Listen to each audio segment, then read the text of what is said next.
The Supreme Court gets a new justice a week before Election Day. New restrictions going into place across America and Europe as cases surge. And there's water on the moon. Now what? Here's what you need to know.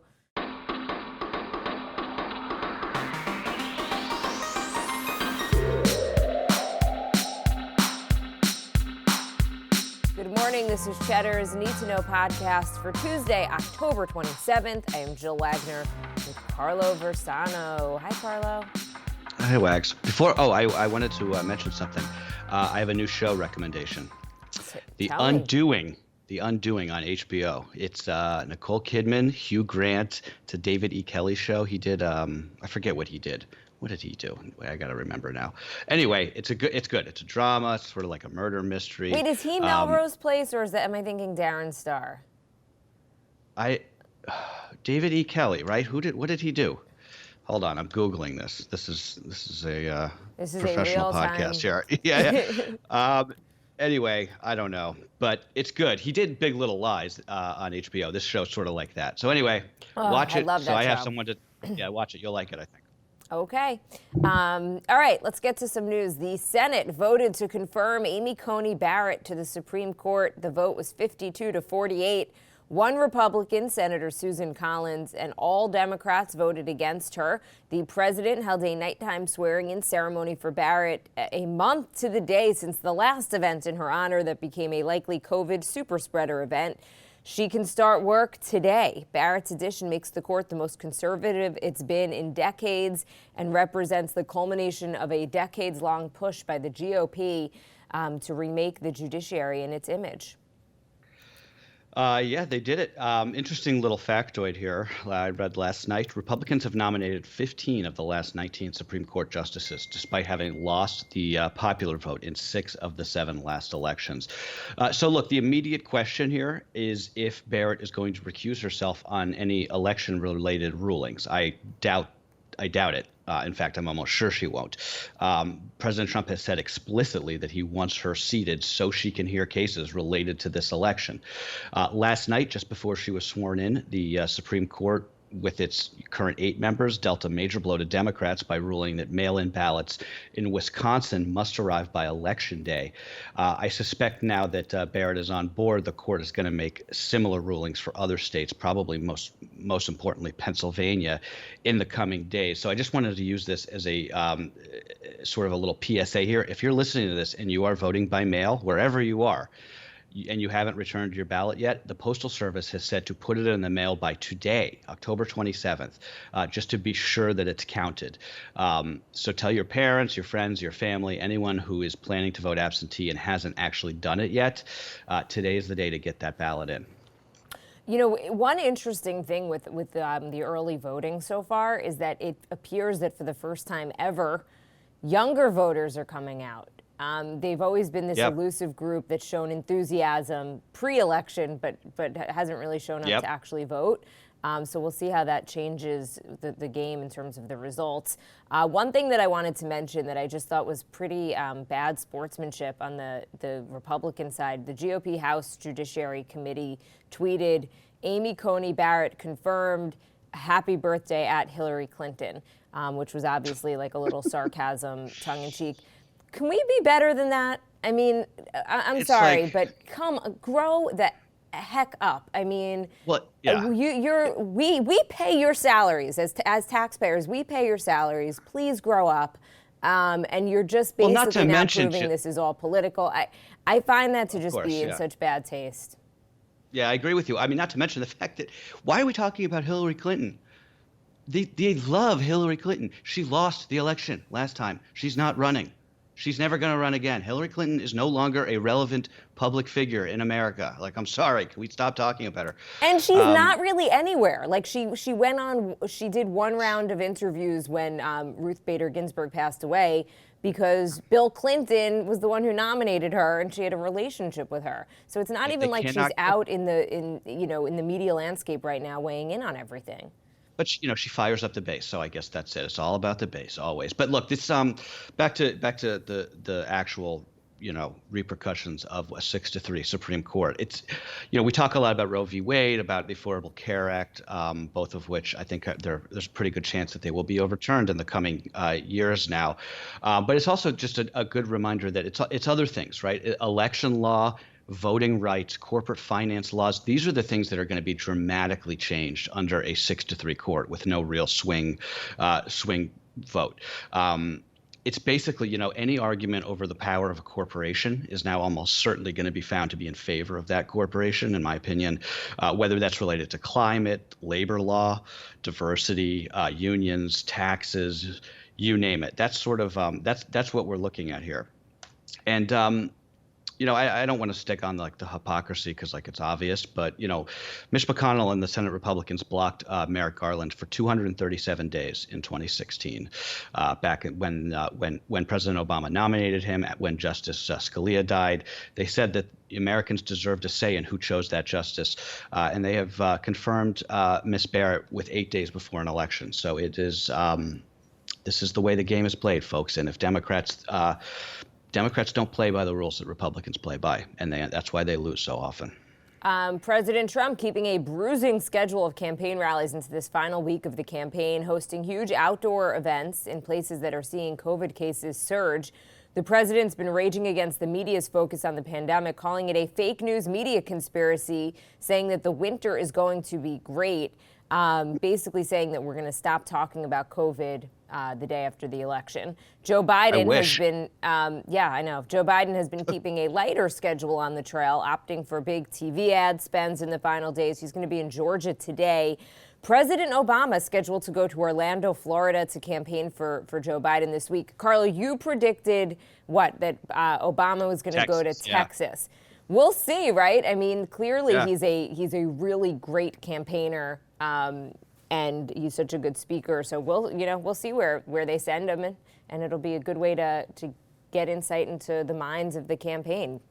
Totally. And I mean, I'm surprised that Obama hasn't actually been out there more in these last couple of weeks. It's a good way to tell, Jill, how the race is going in the final days, to really pay attention where the candidates are going. I mean, obviously, that seems sort of obvious when I say it out loud. But, Biden is going to Georgia and Iowa later this week. Those are two states that President Trump won.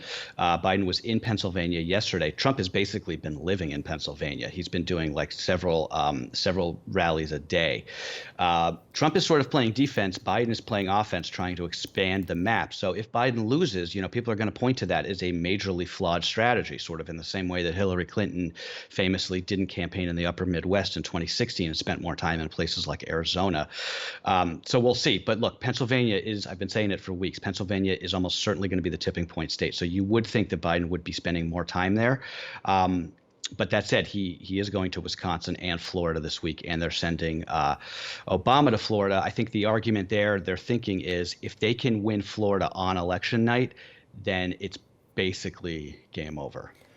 I interviewed an oil exec yesterday on Cheddar, and I asked him. We talked a lot about the debate, but again, one point that was made at the end of the debate about climate change and the oil industry, Joe Biden was saying that he does want to transition the economy to renewable energy. And the president, Trump, was saying, do you hear that, Pennsylvania? Do you hear that, Texas? The oil exec that I was talking to thought he lost Pennsylvania, that Biden lost Pennsylvania. With that statement. So interesting. Pretty confident that Pennsylvania is now going to go for Trump. Very interesting. That's Biden did sort of bungle that answer in the debate. Although I think the broader point is true. I mean, we are transitioning away from oil. I mean, not tomorrow, not next year, but I mean, anybody who can see anything can see that, fossil fuels are eventually, we're going to have to get ourselves off of them. But that's a very interesting political point he's making. Some new restrictions on the COVID front. New restrictions are going into place in cities and states across the country dealing with uncontrolled spread of the virus. Idaho is moving back to stage 3 restrictions on gatherings. Newark, New Jersey is putting a curfew on non-essential businesses. El Paso, Texas, going to a 2-week curfew as its hospitals overflow. We are now running out of hospital beds in places in this country. El Paso down there and by the Texas-Mexico border is really not looking good. And Jill, the scene in Europe, not much better. France has had close to 250,000 new cases in the last week. The UK has recorded more than 150,000 in the last 7 days. Belgium, I don't know what is going on in Belgium. That hospital system in that country is on the brinks of collapsing. Doctors in one Belgian city are being asked to work even if they've tested positive. Wow. And remember, Jill, I mean, the reason why the death rate is not surging, at least not yet, is because we've talked about this, right? We have these new therapeutics and we have these new treatments, but those things are only available if you're in the hospital, right? It's not like you can just take, these therapies, at home. You have to be admitted to the hospital, which means there has to be a hospital bed available for you. So that's why it's just so critical that we keep our hospital systems from collapsing so that they can administer these treatments. On Wall Street, stocks fell sharply yesterday, the Dow notching its worst day since early September, closing down about 650 points. The combination of new coronavirus cases and just a lack of progress on a stimulus bill contributing to that. The S&P, the NASDAQ also fell, oil down 3%. The worst performing stocks were travel, hospitality, leisure companies like Royal Caribbean and Marriott, signaling that investors do not see the travel sector recovering until this pandemic is over, and that they're going to need massive federal help to get through it. I mean, how many times have you said this, Jill, right? If you don't control the virus, you can't get the economy back. And I think it sort of sounds to me as a layman that's what investors are starting to come to grips with. This was one of the things I think that Biden really whiffed on during the last debate when Trump kept saying that, Joe Biden wants to lock down the economy. Biden was just like, no, I don't want to do that. The correct answer to that line is, to the extent that anything isn't open right now, the reason is because the frickin' virus is completely out of control, because we never had a plan to control it and we just sort of like wished it away over the summer, and now we're dealing with that. So look, the demand is not going to be back. You can open everything up to everything can be open, and businesses can be handing out things for free. People aren't going to come back the way they would have unless the virus is under control. Scott Gottlieb, former head of the FDA, he's out with an op-ed in the Wall Street Journal calling for a national mask mandate. Yeah, it's time. And the line is, winter is coming, time for a mask mandate. And, he's saying there's not an appetite to shut everything down. But he writes the current trajectory that these measures won't be enough to keep hospitals from being overwhelmed in some areas. In terms of this idea of just contact tracing and testing, you need more. You need masks. It's the easiest thing, right? I for one, I would wear 7 masks if I could. I mean, I've worn 2 masks. When I got my hair highlighted, I literally wore 3 masks. To the point where my hairdresser was like, are you okay under there? You're wearing like the beekeeper suit? That's what I felt like.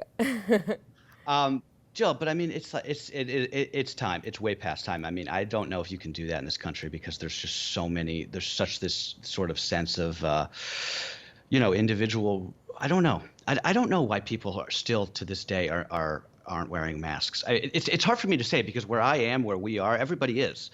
At least what I've seen. I know that you've had a different, you've seen it differently, especially in our office building. But I think. Do not get me started. Yeah, I know. It seems like it's really the least we can do. And there's studies now that show that, places with mask mandates are seeing less of a spread. Like, it's so obvious. Okay. It's as if there's not enough news right now. We also got to keep an eye on the tropics. Hurricane Zeta made landfall in Mexico just north of Tulum as a Category 1 storm with 80-mile-per-hour winds. Zeta might weaken a bit, but it's still expected to reorganize over the Gulf today. A landfall is expected somewhere between New Orleans and Mobile, Alabama, Wednesday night. Yeah, we'll keep an eye on that. It's not just hurricanes, too. There's also a new wildfire in Southern California that just came out of nowhere late yesterday. It's called the Silverado fire, exploding in size in Orange County, forcing evacuations of nearly 100,000 residents near the city of Irvine. 2 firefighters have been injured, 0% contained. The local utility, Southern California Edison, saying that its equipment may have sparked the blaze. We've seen that in the past. And Jill, this is not just some rural, like mountainous area. We're talking about one of the most populous counties in America, Orange County, right? Irvine alone has a population of 300,000 people. So if you're in Southern California, pay attention today. Let's just wish these firefighters, these poor firefighters who just must be so exhausted by now. We're sending them our best. We're thinking about everybody out there, and let's hope that they can get this thing under control. And not only that, but in a lot of places, the power companies are shutting down the power ahead of time. So you're basically dealing with a situation where you just don't have power for potentially days on end. Yeah, it's wild. This year, man. I know. It's so hack to say it now, but I mean, it is really just unbelievable. Did you watch that SNL skit yet? No, I haven't done it. Hold on, I'm going to Google that right now. SNL 20. Why are we Googling everything mid-podcast, Carlo? This is the stuff that's supposed to be done as like research. I know. By the way, David E. Kelly, he did Ally McBeal, Boston Public, Boston Legal. That's why he's those were the shows that made. For anyone listening who's thinking, do they not have producers? No, we don't. It's us. We don't have producers. It's just me and Carlo who have put this thing together every morning. But that's good because you know what we say. It's us. Yes, exactly. We can't blame it on anyone else. Okay, last but not least, NASA confirmed that there is water on the surface of the moon that's lit by the sun. It suggests that water could be distributed across the lunar surface and not just in cold, dark places near the poles where it's already been found. So the space agency used this modified 747 with a built-in telescope flying at 45,000 feet to snap photos that puts to rest one of the most long-standing questions about the moon. NASA says the discovery could help future astronauts and their missions. NASA's been making plans to go back to the moon with the first woman to step on the lunar surface, but the money has not yet been appropriated by Congress. Cool. Though. Yeah, it is. Not that last part, but the rest of it. We'll see. I don't know in a Biden administration if they would go with this. I know this has been something that the Trump administration has wanted to do. So here's my question to you, Jill. If you could go to the moon for free, would you? Yes. You would? Yeah, so would I. So it's funny because there was a poll out of YouGov a while ago that asked that question, and the majority of people said they wouldn't do it. And one of the most common reasons cited was because, I just think this is so funny, was because, quote, there's not enough to see or do on the moon. No, there's not a Disney World. No, they've not built no TV. Moon Disney yet. But to me, I just love that. Like, nah, I would go to the moon, but it's so boring up there. It's like, come on, are you kidding me? But Jill, speaking of the moon, yes, so would I. There's a lot of moon news today. It's going to be full on Saturday night for Halloween. That's the first full moon on Halloween in 19 years. Yeah, pretty scary. It's also a blue moon, too. It's the second full moon of the month.